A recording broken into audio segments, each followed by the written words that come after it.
바다 한가운데에서 놀라운 일이 벌어졌습니다. 수천억짜리 군함이 갑자기 멈춰섰습니다. 미국 최고의 전문가들이 달라붙어 최선을 다했지만 결국 해결을 하지 못했습니다. 결국 미국으로 돌아가 몇 달 동안 수리를 해야 한다는 결과가 나왔지만 중동 지역의 안보가 무너질 뻔했습니다.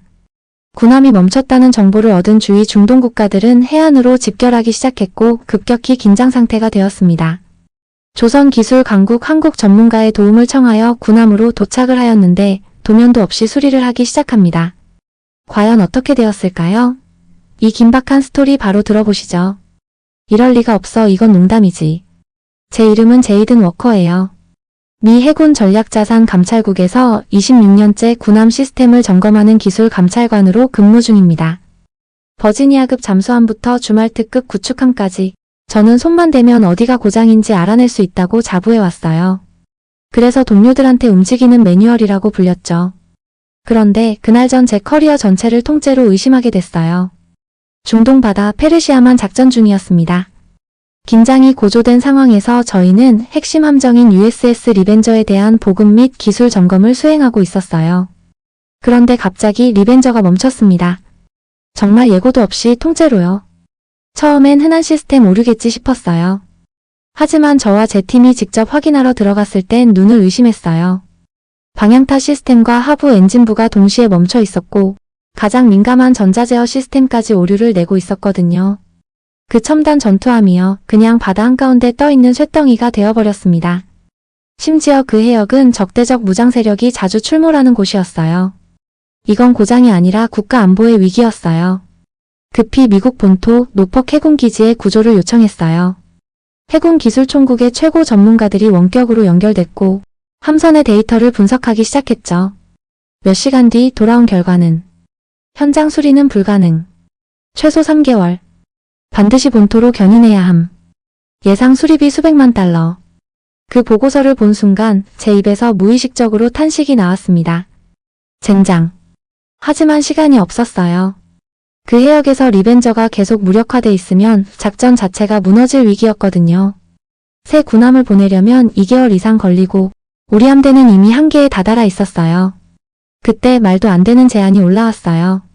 한국 측에서 수리를 맡겠다고 합니다. 뭐라고요? 한국? 그 한국이요? 솔직히 제가 처음 들었을 땐 비웃었어요. 도면도 없이 미군 군함을 고친다?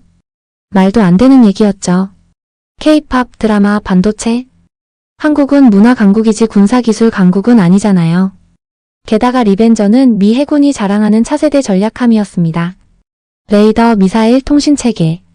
건드렸다간 기밀 유출이 발생할 수도 있는 구조였어요. 저뿐 아니라 마커스 오닐 중사도 격렬하게 반대했어요. 한국 기술자들이 시스템에 접근하는 것 자체가 규정 위반입니다.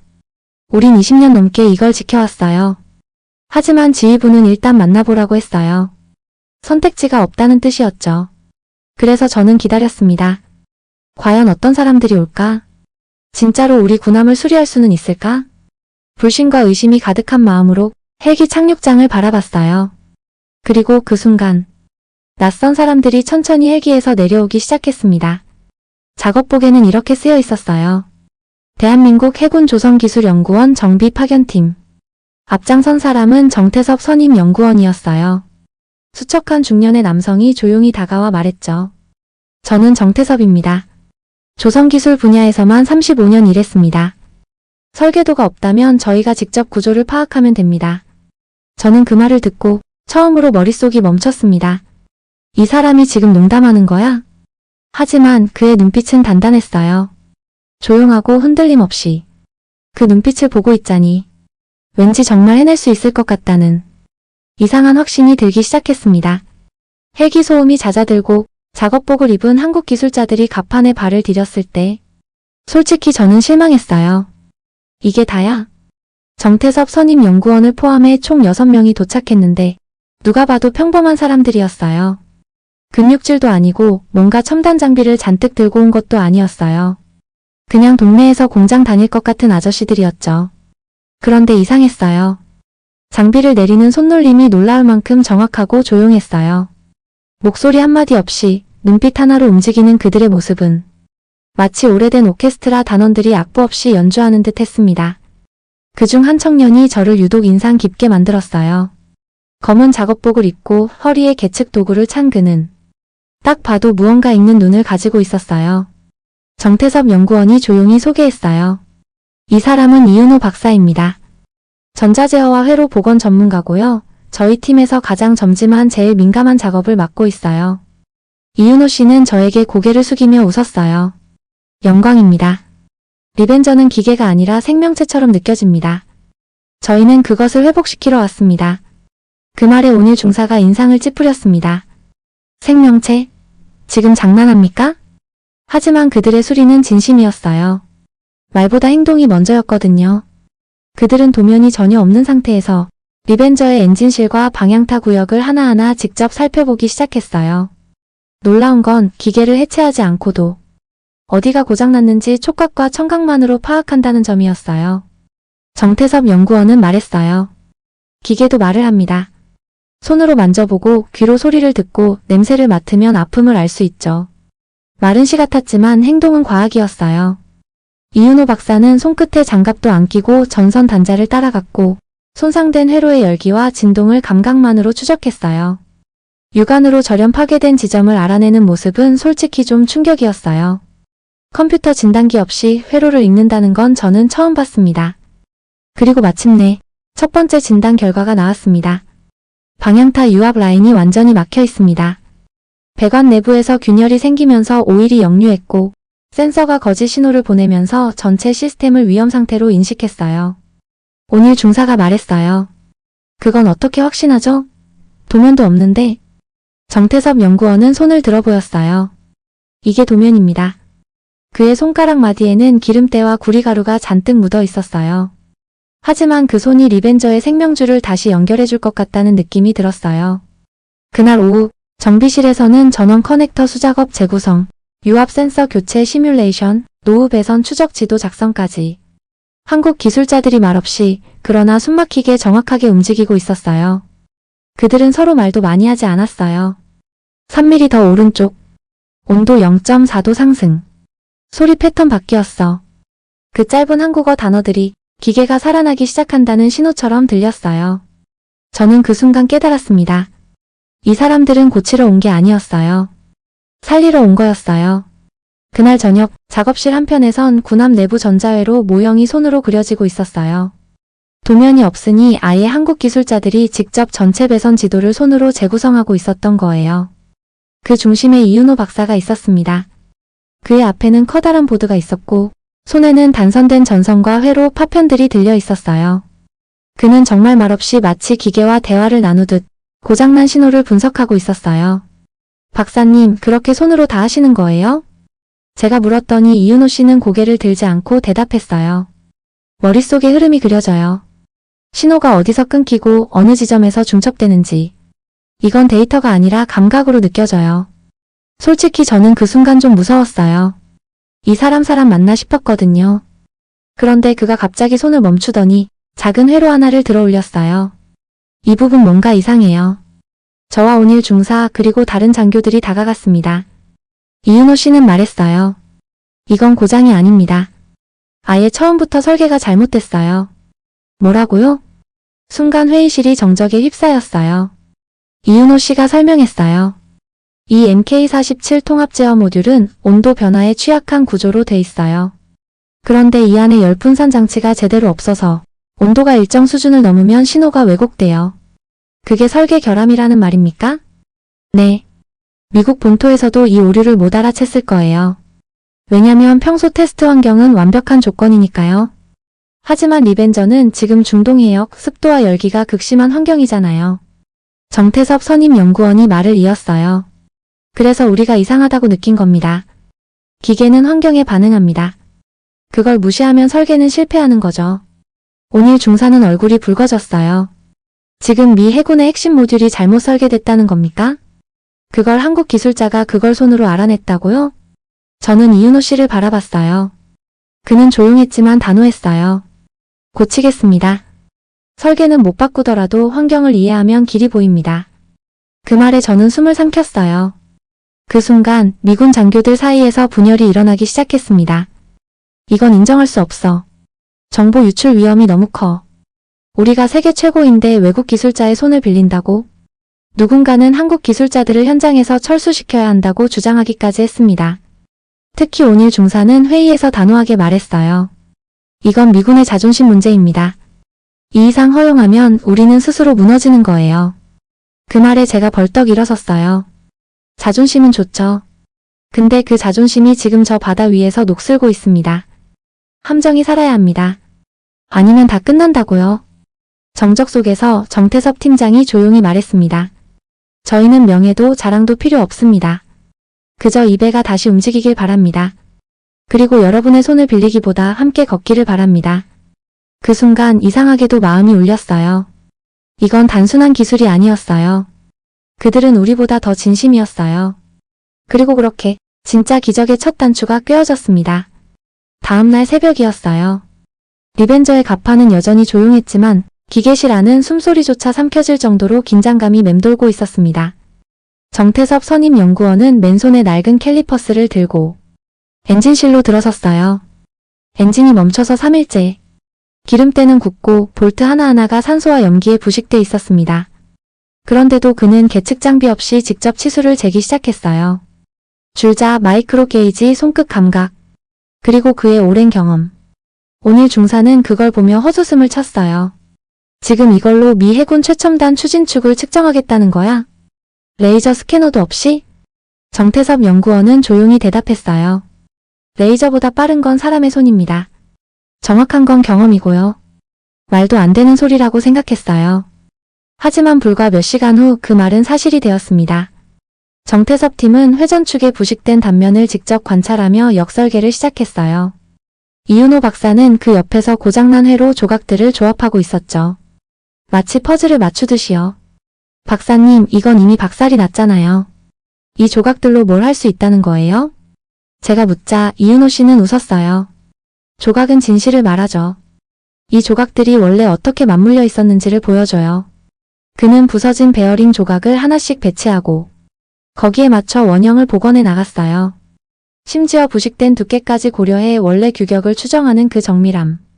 심장이 덜컥 내려앉았어요.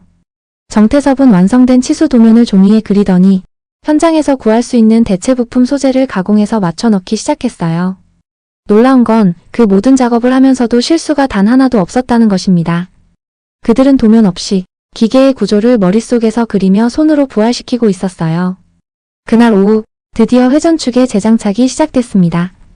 이윤호 씨는 마지막으로 복원된 베어링을 넣기 전 손끝으로 축을 문질렀어요. 기계도 사람처럼 긴장해요. 온도와 진동을 마지막에 맞춰줘야 합니다. 그 순간이었어요. 우두둑. 처음엔 삐걱거리던 회전축이 조용히 부드럽게 돌아가기 시작했습니다. 리벤저의 심장이 다시 움직이고 있었던 겁니다. 그 장면을 본 미군 장교들은 모두 말을 잃었어요. 오닐 중사조차 어떻게 이게 가능하지? 하며 입을 다물지 못했죠. 저는 그 순간을 보며 이렇게 중얼거렸습니다. 이건 수리가 아니야. 이건 부활이야. 그날 밤 리벤저의 통신 개통 일부도 정상 작동을 시작했고 기초 시스템들도 하나씩 살아나기 시작했어요. 기적이 현실이 되는 순간이었죠. 엔진이 돌아가기 시작하자 분위기는 눈에 띄게 달라졌습니다. 하지만 아직 끝이 아니었어요. 가장 중요한 시험대, 즉 리벤저의 전자제어 메인 모듈 NK47이 남아있었거든요. 그 모듈은 리벤저의 두뇌였습니다. 레이더, 미사일, 엔진, 통신 모든 걸 통합 제어하는 핵심 장치였죠. 그런데 그게 완전히 작동을 멈췄어요. 미국 본토 기술진은 이미 결론을 내렸습니다. 이건 고장입니다. 부품을 교체하려면 본토로 가져와야 하고 제작까지 최소 2주는 걸립니다. 2주? 우린 하루도 여유가 없었어요. 함정은 점점 녹슬고 있었고 해역의 위협도 계속 커져갔습니다. 이건 포기해야겠군. 오닐 중사가 한숨을 내쉬며 말했어요. 그때였습니다.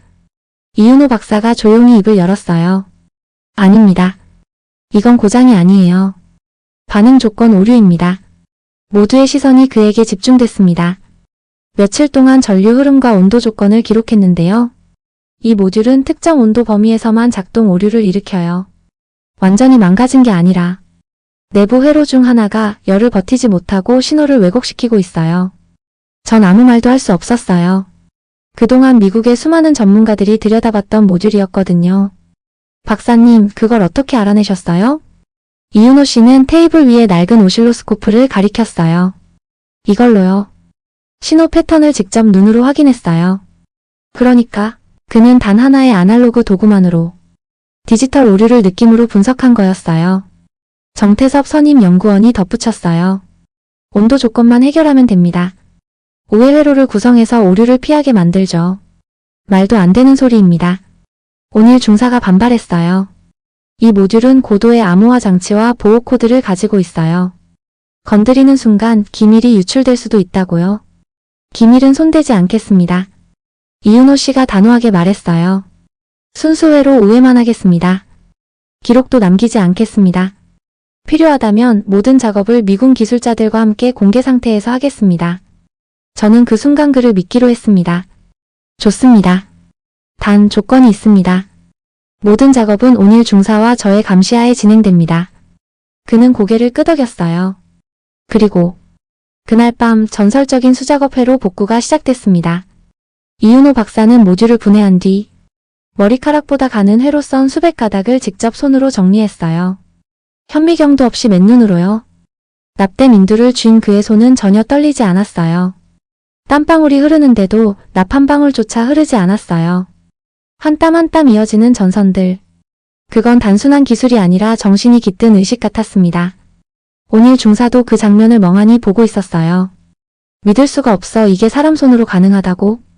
정태섭 연구원은 작은 쿨링팬과 절연 재료로 내부 온도 조절 장치를 간단히 만들었어요. 열을 분산시켜 오류를 피하는 장치였죠. 그리고 모든 작업이 끝났을 때 시스템 전원이 켜졌습니다. 처음엔 아무 반응이 없었어요. 모든 사람이 숨을 죽였습니다. 그때 하나, 둘, 셋. LED 지시등이 차례차례 초록색으로 바뀌기 시작했어요. 통합 시스템이 살아나고 있었어요. 레이더 화면이 켜졌고 미사일 제어 패널에서 신호음이 울렸어요. 모든 것이 돌아오고 있었어요. 온일 중사가 중얼거렸어요. 이건 불가능했던 거야. 저는 확신했습니다. 아니요. 이건 한국 기술자들이 만든 가능성입니다. 그날 아침 리벤저는 조용히 숨을 쉬고 있었어요. 모든 시스템이 초록색으로 바뀌어 있었고 통제실의 패널에는 완전 작동 OK 신호가 떠 있었습니다. 이젠 남은 건 단 하나, 쉬운 전 그러니까 다시 바다를 항해하는 거였어요. 함장은 마지막 확인을 요청했습니다. 전 구간 테스트 이상 없음. 워커 감찰관 출항 승인 여부는? 저는 고개를 끄덕였어요. 출항을 허가합니다. 리벤저 다시 바다로 나가세요.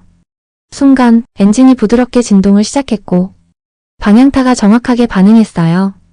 레이더는 주변 해역을 정밀하게 그려내고 있었고 함정은 천천히 전진하기 시작했어요.